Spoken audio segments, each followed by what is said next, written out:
Hi, my name is Tyler Casey. And my name is Ellen Munschauer, reporting for Johnnie Bennie Campus News, your weekly newscast telling you what's going on around campus. To start off today's episode, we from everyone at JBCN wanted to give you all a warm welcome back to campus. We also have our CSB and SJU Senate presidents here to share a quick welcome.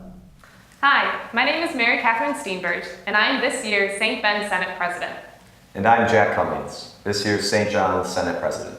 Welcome back to campus. We are excited to be back on campus and ready to have a great school year. Many of you may be wondering what the Senates do, and that's a great question. We are two organizations designed and dedicated to bridging the gap between students, faculty, administration, and our surrounding St. Joseph and monastic communities. We also act as a liaison between the administration and student body, voicing the student opinion in institutional decisions. The St. Ben Senate meets every Wednesday at 5 p.m. in Gretzky 120. At our meetings, we provide updates for projects we are working on around campus, listen to student funding requests, and debate and decide whether those requests are the best way to spend student dollars. The St. John's Senate meets every Monday at 9:20 p.m. in Brother Willie's Pub. On behalf of both Senates, we invite any and all students to come to our meetings to learn more about our organizations. We will also be at the Involvement Fair this Thursday, September 7th in the HCC. Stop by our booths to learn more or share questions, comments, or concerns you may have. We are eager to work on behalf of all of you to make this a great year. Thank you, Mary Catherine and Jack, for that welcome. Just as they mentioned, this week is the Involvement Fair. On Thursday, September 4th, the 2017 Involvement Fair will be in the HCC from 5 to 7 p.m. Make sure to stop by. This is a very popular event that you don't want to miss, especially if it's your first time. If you are planning on attending the Involvement Fair, get there early. Historically, the line to enter starts at the entrance of the field house and wraps all the way past the pool. The Involvement Fair is a great way to see all the awesome opportunities to get involved on campus, as well as leave with some free items. Now, let's go to Haley Myron with our sports update. It was a great weekend to be a Johnnie sports fan, with both SJU soccer and the SJU football teams winning in their first games of the 2017-18 season. This is Haley Myron reporting for Johnnie Bennie Campus News with this week's Sports Roundup. The St. John's football team nearly reached triple digits during their 98-0 victory over the St. Scholastica Saints on Saturday, September 2nd. The 98 points set a school record and broke the NCAA Division III record for a game between Division III opponents. The old national record was recorded on September 24, 1977, when Concordia Moorhead beat McAllister 97-6. The Johnnies tied their old scoring record with 6 minutes 11 seconds left in the third quarter that was set in 1993 when St. John's beat Bethel 77-0. St. John's scored touchdowns on all but 3 drives on Saturday and had 2 defensive touchdowns. Senior linebacker David Frana returned an interception 37 yards. Junior defensive back Max Jackson followed with a 73-yard fumble return. 13 different Johnnies scored a touchdown in the game on Saturday. Frana also led SJU's defense with 6 tackles. Senior linebacker Josh Dutcher had 5 tackles, and senior defensive lineman Matt Hobby posted 3 solo tackles.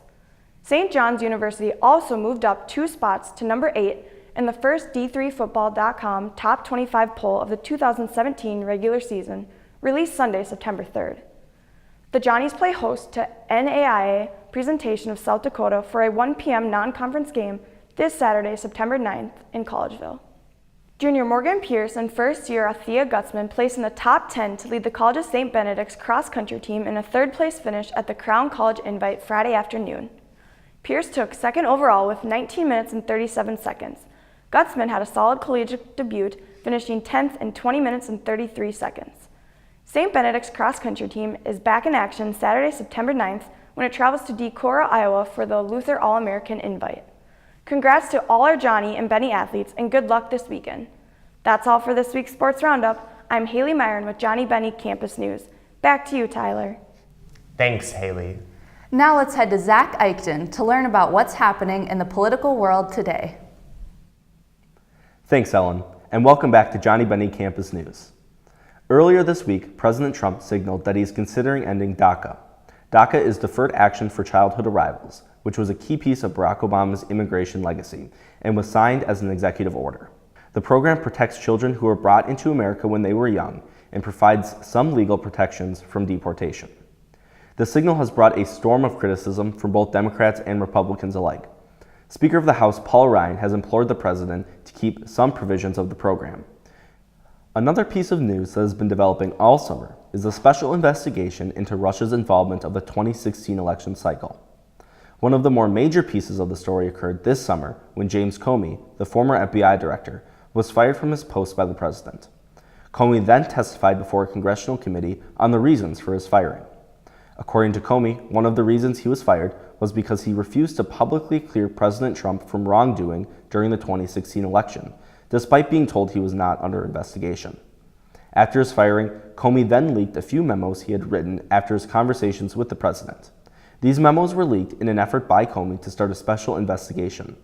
The special investigation into Russia's involvement was started soon after, as the Justice Department appointed special counsel to investigate. The special counsel is Robert Mueller, who is respected by both sides of the political aisle. This week, Mueller was able to obtain a letter drafted by President Trump detailing the reasons Comey was fired. It was blocked by several aides before being sent to Comey because of its, quote, angry and meandering tone. In the days following Comey's firing, the president offered many explanations for the event, citing a mishandling of the Clinton email case and that the FBI had lost confidence in his leadership during a meeting with Russian officials.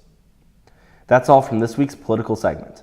I'm Zach Eichten, reporting for Johnnie Bennie Campus News. Back to you, Ellen. Thanks, Zach. As you may have noticed, we are in a new location this year. Our JBCN production operations have moved from the 4th floor of the quad to the lower level of the Reinhardt Learning Commons. We are excited about this new space and all the new opportunities and resources it provides, not only to us at JBCN, but all the students who are interested in media.